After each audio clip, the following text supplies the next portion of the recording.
Hey, long time no see, mga kasimpleng buklay. Andito tayo ngayon sa diversyon ng Gumaka Quezon na kung saan ay pupunta kami ng SM para manood ng Rewind ni Maria Rivera.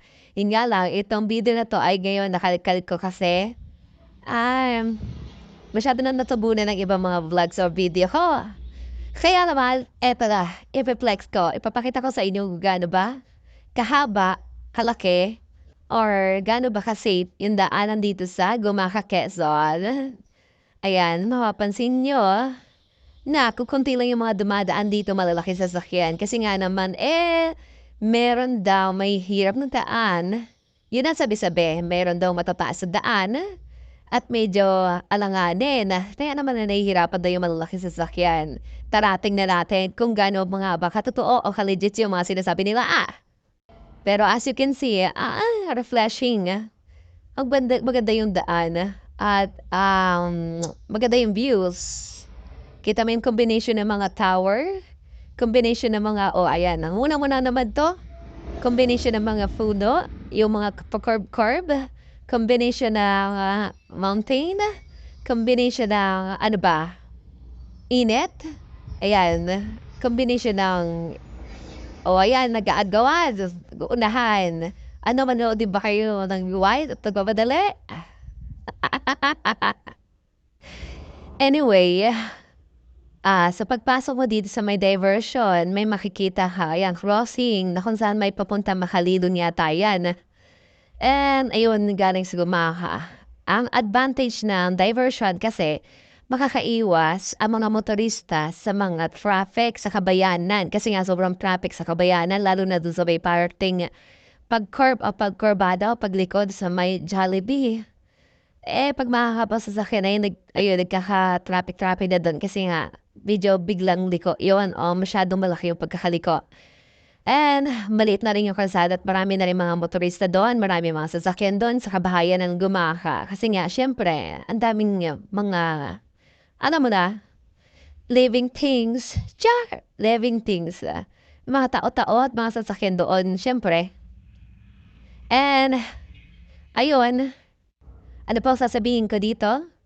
Medyo malayo-layo nga lang biyahe dito kasi yung video ko umabot ng 9 minutes mula sa pagpasok hanggang sa may paglabas ng diversion na to. Inedit ko na lang, pinash forward ko na lang yung video para umikli-ikli. At paubusan ako ng sasabihin. Tulad dito, hindi ko na akala pagkasunod na sasabihin ko. Basta tignan niyo yung daan. Meron dito, may malaki, tapos meron sa una-unahan ay ano na lang, dalawang semento na lang. Ayan, katulad dito, dalawang semento na lang siya. Unlike sa una, may apat na lane. Dito, dalawang lane na lang siya, diba? Pero okay na rin to, kaysa naman sa Batenga ka sa traffic, pakaka-stress ng traffic. Dito naman ay makakapag